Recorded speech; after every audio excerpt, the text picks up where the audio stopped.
uno siempre trata de poder estudiar un poquito acerca de lo que es la familia. Felizmente, al menos conceptualmente, el Congreso de nuestro país dice que la familia es la base de la sociedad chilena, aunque parte ya de aquello que dice este concepto en un tiempo más va a pasar a ser algo como una letra muerta. Dice que reconoce la familia conyugal, la familia nuclear, la familia que está constituida por un papá, por una mamá y también por hijos. También hay otro modelo de familia que es la familia extendida, donde se agregan los abuelos, se agregan los suegros, los tíos, los primos, una familia extendida. Y así sigue desarrollando lo que es la familia.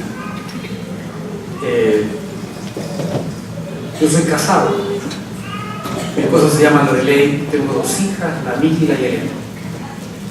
Tengo 22 años de matrimonio. Mi hija menor tiene 18, la Millaray tiene 21.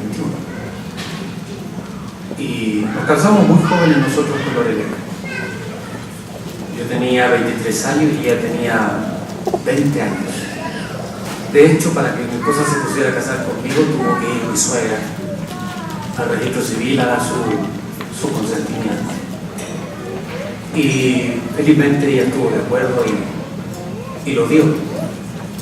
Y ha pasado mucha agua bajo el puente. Hoy día tenemos 22 años de matrimonio en que hemos aprendido a crecer y a madurar juntos como familia. Mis hijas ya son grandes, ya no son bebés de pecho y son chiquititas que uno lleva de la mano y les ayuda a cruzar la calle, sino que más bien ellas son personas que tienen su opinión, su idea, su argumentación, y uno tiene que tener allí un cuidado más único respecto de personas que ya van formando su criterio. Ya uno no le puede decir porque sí, sino que tiene que haber algo más de esencia en la argumentación de las palabras o de los argumentos que uno tiene. Entonces, yo quiero hablar un poquito hoy día acerca de algo que a mí me ha tocado vivir en este último tiempo. Es la familia en medio de una prueba. La familia en medio de una dificultad. La familia en medio de una prueba. Y yo fui y busqué en la Biblia al menos 3 ejemplos donde un grupo familiar pudiera encontrarse en un conflicto que pudiera ser connotado como una prueba. Y me encontré, por ejemplo, y me llamó mucho la atención la experiencia que vive el centurión con Jesucristo. Eso está en el Evangelio de Lucas, en el capítulo 7, del verso 1 en adelante. Si pudieran buscar.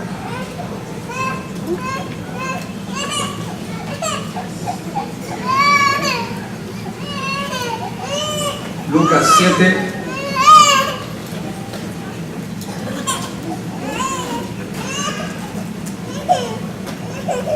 Dice, después que hubo terminado todas sus palabras al pueblo, que le oía.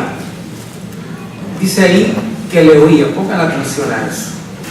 Entró en Capernaum, y el siervo de un centurión, a quien éste quería mucho, estaba enfermo y a punto de morir. Cuando el centurión oyó hablar de Jesús, le envió a unos ancianos de los judíos, rogándole que viniese y sanase a su siervo. Y ellos vinieron a Jesús y le rogaron con solicitud, diciéndole, es digno de que le concedas esto, porque ama nuestra nación y nos edificó una sinagoga. Y Jesús fue con ellos, pero cuando ya no estaba lejos de la casa, el centurión envió a él unos amigos, diciéndole: Señor, no te molestes, pues no soy digno de que entres bajo mi techo. Por lo que ni aún me tuve por digno de venir a ti, pero di la palabra y mi siervo será sano. Porque también yo soy hombre puesto bajo autoridad y tengo soldados bajo mis órdenes, y digo a este: ve, y va, y digo al otro: ven, y viene, y a mi siervo: haz esto, y lo hace. Y al oír esto, Jesús se maravilló de él. Volviéndose, dijo a la gente que le seguía: os digo que ni aún en Israel he hallado tanta fe. Y al regresar a la casa, los que habían sido enviados hallaron sano al siervo que había estado enfermo. Sin duda que las enfermedades no miran edad, no miran condición social, no miran nada, ningún aspecto. Simplemente la enfermedad un día llega. Llama la atención que un centurión, un romano, tenga tanto amor por un esclavo. Un esclavo en aquella época era uno que, suena grotesco, era comprado en un mercado por dinero y pagaba un precio por él y pasaba a pertenecerle. Y dice la Biblia que este centurión, este hombre que tenía una formación militar, dice que amaba a su siervo y procuró el bien de ese siervo. Este hombre tenía una autoridad, y esa autoridad él la sabía ejercer. En este ámbito natural, en este ámbito en el cual él se movía, en su formación militar castrense, donde él tenía muy claro lo que era la disciplina, lo que era la jerarquía y lo que era la obediencia, él sabía y decía: yo le digo a este que venga y viene, yo le digo a este que vaya y va. Pero también hay una pequeña inflexión y le digo a mi siervo: haga esto, y mi siervo lo hace. Su formación militar estaba clarísima, pero su formación militar no podía resolver el contexto familiar, el contexto que en su casa se estaba desarrollando. Había una persona que estaba muerta. El libro de Mateo arroja un poco más de luz respecto de la condición de este siervo, pero dice que lo amaba, pero nada de lo que él tenía servía. Y ahí ya está algo que venimos repitiendo: oír. Él oyó de que Jesús sanaba enfermos. Él oyó que había un Jesús que tenía una autoridad distinta de la que él tenía, una autoridad a la cual él no había podido acceder. Y él hace uso de su autoridad, y manda a unos judíos para que vayan a hablar con Jesús, no a él, manda a unos judíos. Y estos judíos interceden por él y le piden que venga, y dan alguna argumentación diciendo: es un hombre piadoso, es una persona que nos ha construido una sinagoga, qué sé yo. Van dando algunas razones por las cuales sería bueno que Jesucristo fuese. Y Jesucristo va de camino, y antes de llegar a la casa manda a unos amigos. Hay todo un contexto allí interesante de ver. Es un hombre romano, y Jesús va a la casa de un romano. Hay algunos judíos, principales judíos, que tienen conexión con este romano, pero había un bien superior: alguien estaba enfermo. Y Jesús va y llega hasta allá y manda a sus amigos y le dice, no, quédate aquí, no llegas a mi casa. Y allí él viene con elocuencia, deja ver la autoridad que él tenía y que él reconocía autoridad en la persona de Jesucristo. Es interesante ver. Él tenía una autoridad aquí, natural, material, por las personas, pero la autoridad para sanar al enfermo no la tenía él, la tenía Jesús. Ese Jesús que venía de allá, ese Jesús judío, ese Jesús siervo, ese Jesús judío que a la luz del pueblo romano era un esclavo más del imperio romano. Y allí hay algo que ocurre, porque Jesús dice que se maravilla de él. Dice, ¿por qué se maravilla Jesús del romano? Porque él le dice, mira, di la palabra y mi siervo será sano. La salud es un bien preciado, díganme amén. ¿Sí? ¿Cuántos han estado enfermos alguna vez? Levanta tu mano. Sí, ¿cuántos hemos estado enfermos alguna vez? Mi pastor le decía que me estaba recuperando de una cirugía y yo estuve en una sala común, en un hospital, y sabes que a eso como de la 1 de la noche, de la madrugada ya, cuando había un silencio aparente, porque de repente te prenden la luz y entra un equipo de enfermeras y enfermeros y despiertan a todos, y hasta allí quedó el sueño. Y a esa hora de la 1 yo me ponía a orar. Cuando todos estaban durmiendo, yo me ponía a orar y partía declarando el Padre Nuestro y declarando algunos salmos de memoria, algunas palabras de memoria, y ocurría algo en ese momento de la noche. ¿Sabes lo que pasaba con la gente, los varones? Yo empezaba a orar y ¿sabes lo que ocurría allí? Algo que me llamó la atención. Se empezaban a quejar. La primera noche empezaban a quejarse, era como una cosa así extraña, era como un quejar, y yo decía, ¿por qué se quejan? Y yo levantaba un poquito más la voz y escuchaba como que algo clamaba en su espíritu. En esa sala habían casos críticos, había un señor que se le había estrangulado el estómago, otro señor que tenía una hernia esofágica, otro señor que había entregado con una pancreatitis. Le contaba yo al pastor, había delante de mí un señor que su carnet de identidad era 2,5 millones. Tenía más de 80 años de edad. Yo era el más joven en esa sala. Todos tenían escarapela roja arriba para identificar su grado de gravedad. Yo tenía verde, era el más bacán. Pero estaba enfermo. Estaba ahí enfermo. Entonces yo entendí ahí al mirar a cada una de esas personas que necesitaban una palabra del Señor.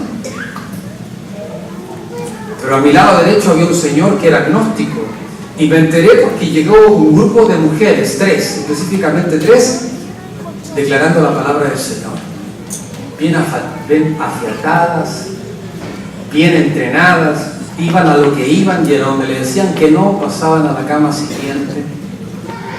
Y llegaron a mi cama y yo les pedí que oraran por mí, pero ellos llevaban un objetivo claro y era que las personas con quienes hablaban aceptaran a Jesucristo como Salvador. Y yo acepté a Jesucristo como Salvador. Así que oraron por mí porque yo quería sentir en ese momento qué tan agradable era, qué tan era que alguien orara por ti. Interesante. Mira, cuando en mi familia, en la casa de la abuela, por ella llegó el Evangelio del Reino a la casa. Y ella, en las noches, 12 de la noche, 1 de la madrugada, era la última en acostarse, y a la hora que se acostase se ponía a orar. Y tenía una estructura de oración que era geográfica, partía desde el norte hasta el sur. Y la otra estructura que practicaba era por mayoría, hijo mayor hasta el menor. Yo me quedaba escuchándola y cuando oraba por el aguilito, yo me dormía tranquilo. Era agradable sentir que alguien oraba por ti. Es agradable cuando tú estás enfermo, que un familiar, que un amigo ore por ti. ¿Dicen amén? Cuando mi esposa estuvo conmigo siempre, desde que me fue a dejar, al otro día llegó temprano, me dejó en la puerta del pabellón y ella estuvo conmigo todo el rato. Cuando abrí mis ojitos, la vi a ella primero.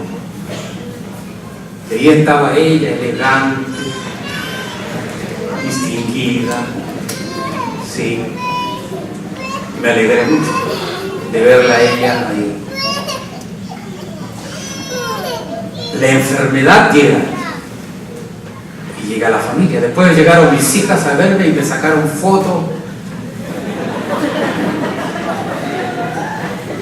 No son para verla. Pero eso llegó de un momento a otro. Hacía más de 20 meses que estaba postergando esto, postergándolo. Cuando estaba en el pabellón y estaba mirando ahí, llegó un médico, me dijo: yo soy fulano de tal. Yo le hacía mucho gusto. Dice: yo soy fulano de tal. Entonces yo lo miré y le digo: dígame por favor, ¿qué me van a hacer? Y el médico me quedó mirando con cara de escéptico y yo lo quedé mirando con cara de interrogante. Y me dijo: le vamos a hacer una laparoscopía, una cirugía por video, y le vamos a operar 2 hernias, una izquierda y una derecha. Y me explicó todo. Y una vez que terminó, yo le dije: muchas gracias. Eran las 8:10 de la mañana y ya me pusieron la anestesia general. ¿Y sabes que me acordé de mi hija mayor? Fue trato de Dios.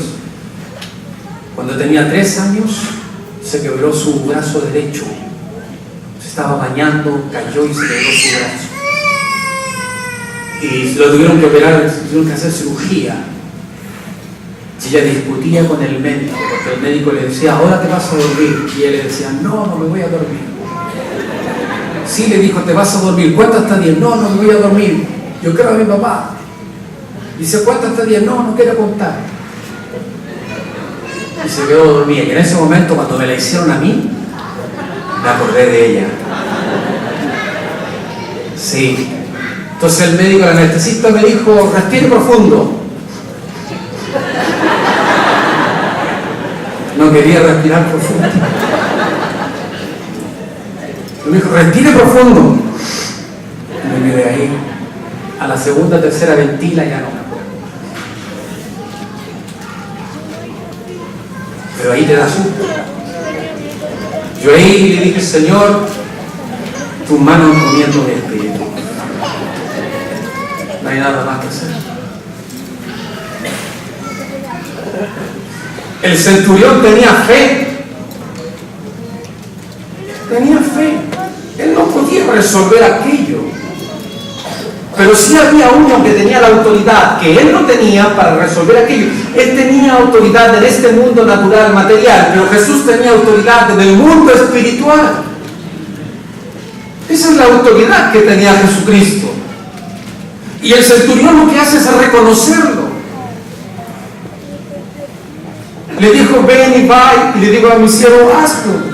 Y le declara todo aquello. Y ahora el centurión mira a Jesucristo y le hace una petición: sana a mi siervo, tú tienes la autoridad que yo no tengo. Y Jesucristo nos admira de aquello.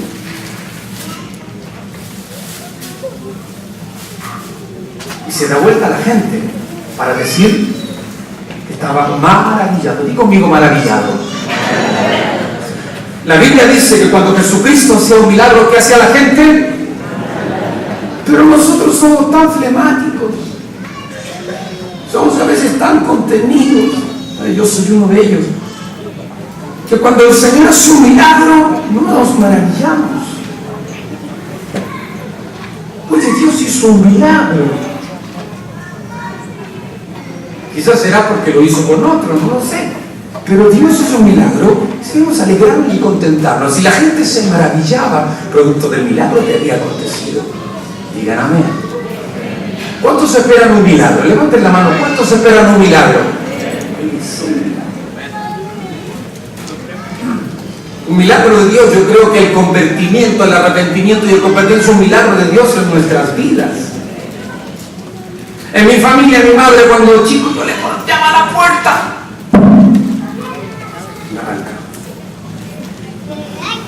Mi hermana estaba limpiando y haciendo y pasando la virutilla y el aseo, y yo pasaba con mis pies como. Jesucristo es un milagro, había argumento para todo. Tenía algo que decir, me decía lo que yo tenía argumento para decir. Hasta que Jesucristo se reveló. Y hoy día más claro.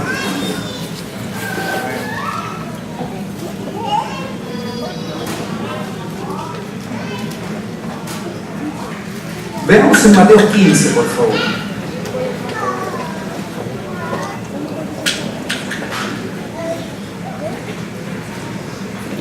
Mateo 15, 21.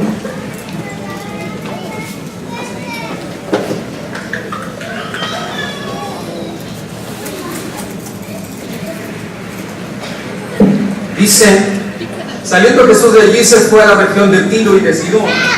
Y aquí una mujer cananea que había salido de aquella región clamaba diciéndole: Señor, hijo de David, ten misericordia de mí.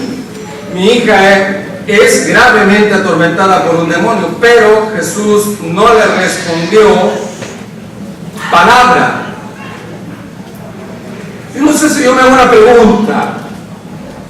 ¿Por qué Jesús quiere ir a la casa del romano y por qué Jesús rechaza a la mujer cananea?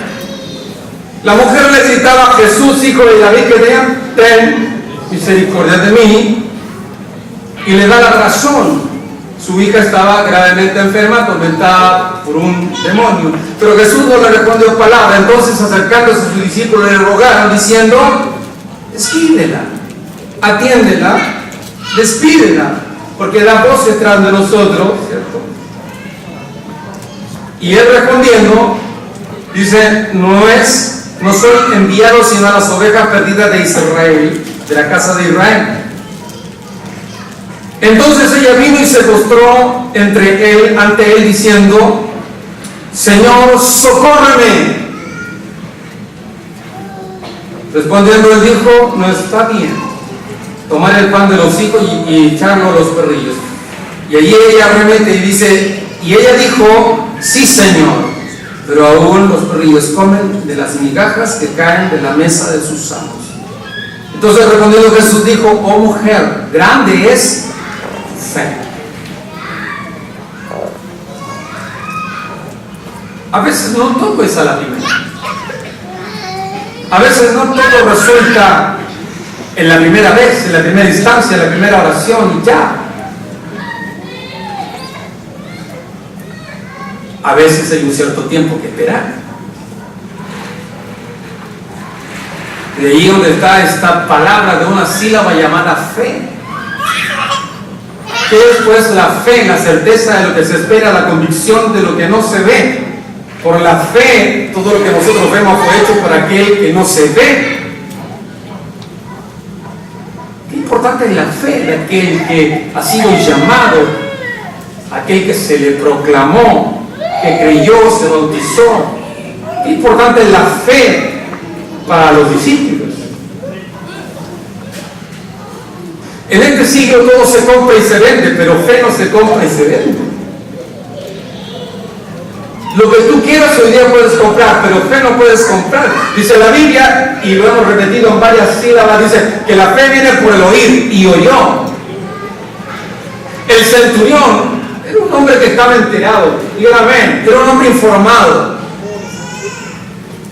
A veces llaman a mi casa personas que no tengo idea quiénes son, de instituciones que no tengo idea de dónde sacaron mi nombre, mi teléfono, mi root, y llaman a la casa. Tienen información que yo nunca he entregado, pero están informados. ¿Qué creen ustedes? El centurión que vivía en Capernaum no tendría información de quién era Jesús. Sí, tenía información. La fe viene por el oír. ¿Oír qué? Oír la palabra del Señor. Esa mujer sirofenicia, esa mujer cananea, insiste. Jesús le pone un cortapisa, Jesús pone un cierto freno allí, no le escucha, no le atiende, pero ella insiste. Había una razón, en su casa había un enfermo. Amén. Recuerdo años atrás, muchos años atrás, los jueves con un hermano íbamos al hospital regional, y por esas cosas de Dios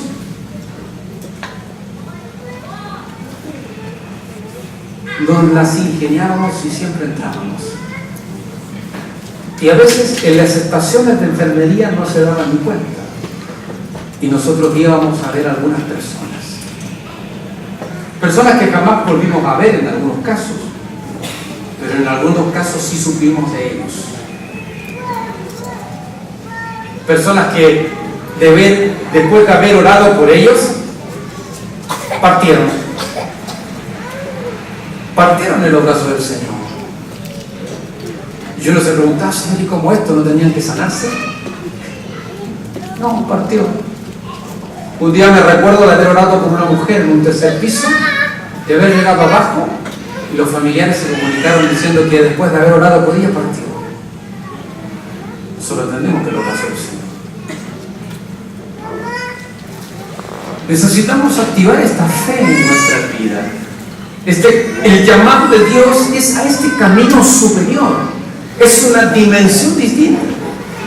Es una dimensión que se aplica a este mundo y a este siglo en el que nosotros vivimos. El Señor dice, si tuvieras fe como un grano de mostaza, dirías a este monte, ¿qué cosa? ¿Qué le diríamos? Que se eche en el mar. Orocoipo,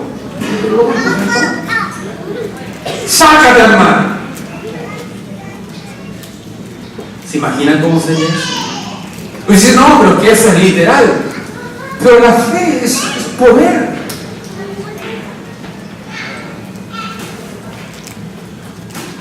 El libro de Roger Cunningham, de Loren Cunningham, dice, viviendo al borde, llega un momento determinado en que están comprando una mansión, un castillo. Y yo cuánto digo, sí, un castillo, Señor, sí, un castillo. Y allí dice lo que compran el castillo como quien compra helados.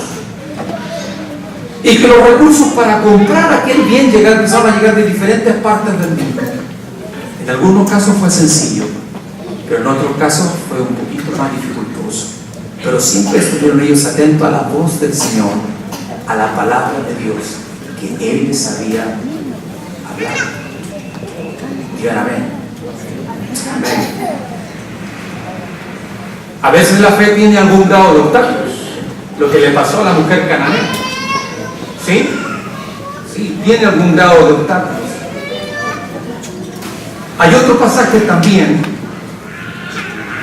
que tiene que ver con la hija de un principal, de Jairo. También en su casa hay una situación particular. Su hija está enferma. Y él sí va a buscar el favor del Señor. Dice la palabra que se postra ante el Señor porque su hija está y empieza a rogarle. Y el Señor le dice que sí va a ir hasta su casa. Pero de camino ocurre un imprevisto. Y una mujer que lleva 12 años enferma. Y esta mujer también había oído. ¿Qué cosa había oído? De Jesús. Llevaba 12 años, había gastado todo de todo. Y ella hace un plan y dice, si tan solo lo tocara, yo sería sano. Jesús iba con otra misión, iba a la casa de Jairo. Y aquí ocurre este evento. Y la mujer, ustedes conocen el pasaje, y toca al Señor. y ocurre el milagro maravilloso de la sanación y queda en evidencia.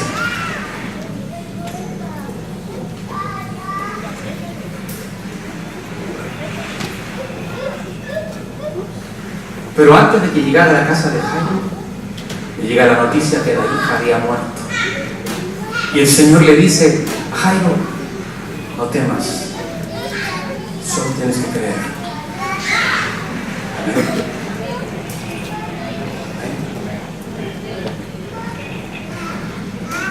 En nuestra familia, en la casa, necesitamos aprender a vivir por fe. ¿Sí? A veces nuestra vida familiar es tan natural, es tan material, que estamos supeditados a tiempo y espacio de acuerdo a las cosas que vemos, supeditados a un ingreso mensual, supeditados a una FP, supeditados a un SAPRE, supeditados a un sistema. Y esa es nuestra vida, y todo lo que se sale del sistema ya nos pone nerviosos, porque la AFP no te va a dar la jubilación que esperas, porque la ISAPRE no te cubre, porque te subieron el plan, porque la empresa va mal y va a hacer reducción de personal, porque va a haber desvinculación programada. Así se llama, ya no te echan. Se llama desvinculación programada. Y empieza la incertidumbre, y es allí, ¿cierto?, donde uno empieza a mirar, y es allí donde está la palabra, y dice: alzaré mis ojos hacia los montes, ¿de dónde vendrá mi socorro? ¿Quién me ayuda? Amén. Necesitamos vivir por fe.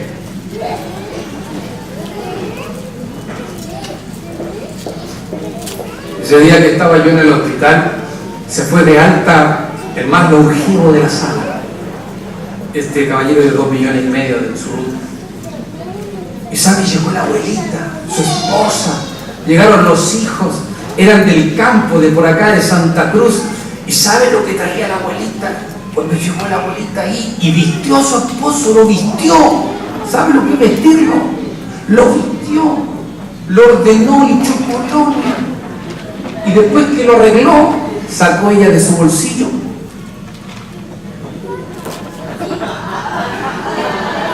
y le puso el anillo. Dije yo, esta abuelita es sabia. Y le puso el anillo a su marido. Lo pusieron en una silla de ruedas y se fue con su marido.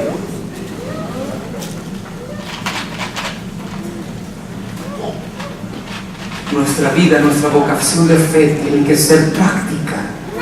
No tiene tan solo que ser del tercer cielo, tiene que ser práctica, tiene que ser aquí y ahora. Yo le decía el otro día: Señor, yo necesito tu ayuda. Mi auto andaba pésimo, tenía hipertensión arterial, llegaba hasta cierta temperatura y empezaba. ¿Sabes que no me lo fui a un connotado consignatario de la automotriz en Rancagua? Y no fueron capaces de arreglar. Me dijeron: computador central, 1,5 millones de pesos. Se lo llevé a otro, me dijo esto. Se lo llevé a otro, esto. Un día voy llegando a mi casa, lo dejo estacionado, me paro frente al auto, le pongo las manos como pastor y le digo: Señor, me tiene chato.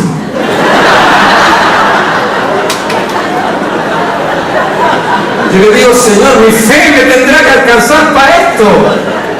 Le digo: entonces me tiene chato, Señor. ¿Qué hago? ¿Lo vendo? ¿Qué hago? ¿Quién me lo va a comprar? ¿Lo regalo? ¿Qué hago, Señor? En un viaje a Temuco, manejando, me fui con un compañero de trabajo, 7 horas de viaje. Le dediqué 3 horas. Lo tenía ahí, tenía por dónde irse. Y hasta que en esas conversaciones de hombre llegamos al auto. Y yo sé que mi auto está malo, no funciona, le paso a esto. Sé que mi auto tenía algo parecido. Me dijo, mira, yo te voy a dar un dato, qué sé yo. Y me dio el dato, llegando acá me dio el dato. Al final mi auto fue a dar en la mano de un profesor de la INACAP. Se demoró una semana. Y lo arregló. Digo, Señor, gracias. Porque mi fe sirve para arreglar autos. Amén. Hay cosas simples y sencillas en la familia, en la casa, en lo doméstico, que tienen que ser aplicados con fe. Si tengo la fe del centurión, la fe de la mujer cananea, la fe de la mujer del flujo de sangre, la fe de principal de la sinagoga que quería que su hija sanara. Fe. Señor, mi fe tiene que ser aquí conmigo ahora. Una fe práctica, una fe sencilla. Yo le digo a Yelén, a mi hija, a menores y a mis hijas, oye, menos es más. Menos es más. Lo más sencillo, lo más simple, lo más natural. Le tocó hacer un trabajo, ¿cómo se llama? Se me olvidó. No, el yeso cuando le tienen que sacar. Una escultura, gracias. Le tocó hacer una escultura y la hizo la escultura, qué sé yo, con una de estas rubias, hizo la escultura. Y llegó con su escultura y el primer filtro fueron sus compañeros. Y le dicen, ¿cómo quedó? Y los compañeros le dijeron, la verdad, muy simple. Y ellos llevaban una escultura, qué sé yo, había de ahí un concepto. Entonces la hija se desanimó y se fue donde el profesor con su escultura, la puso encima de su escritorio. Y el profesor le dijo,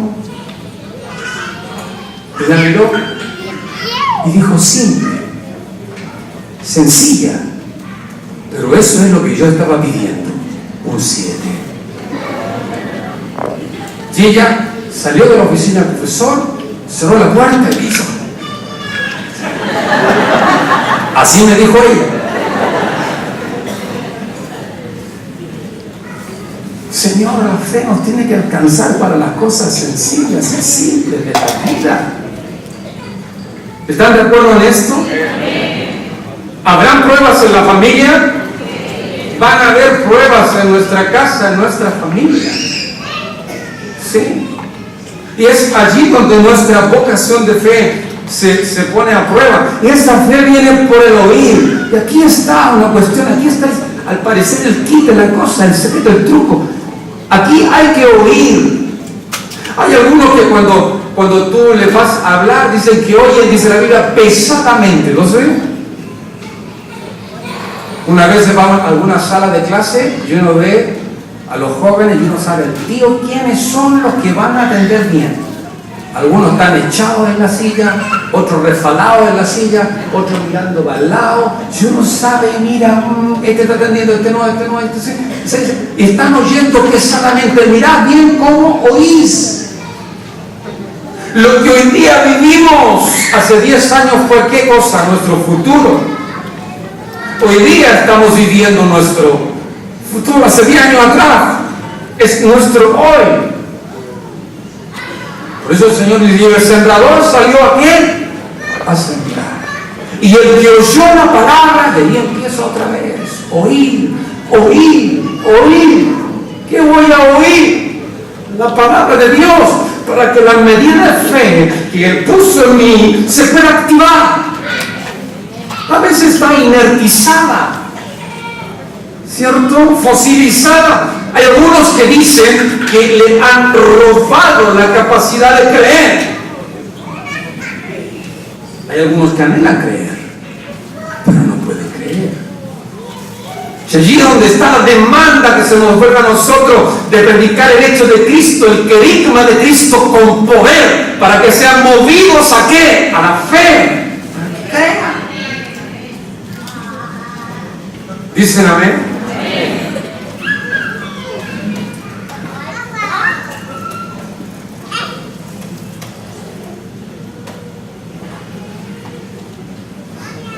Ya termina. Santiago 1, 2, 3.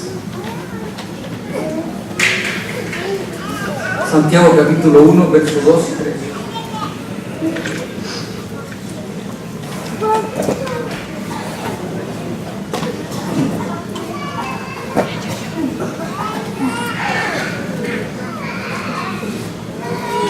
Dice Santiago capítulo 1, versos 2 y 3, dice: hermanos míos, tened por sumo gozo cuando os halléis en diversas pruebas, sabiendo que la prueba de vuestra fe produce paciencia. Sí.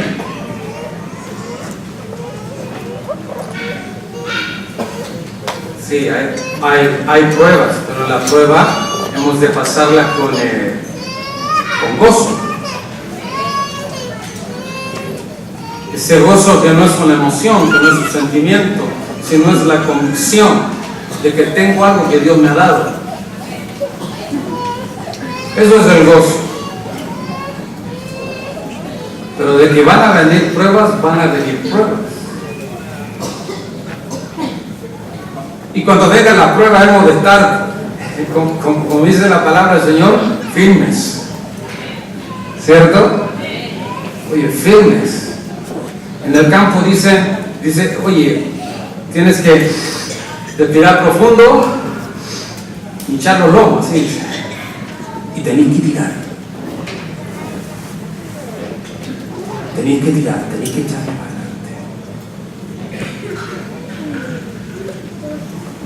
Necesitamos vivir nuestra vida en familia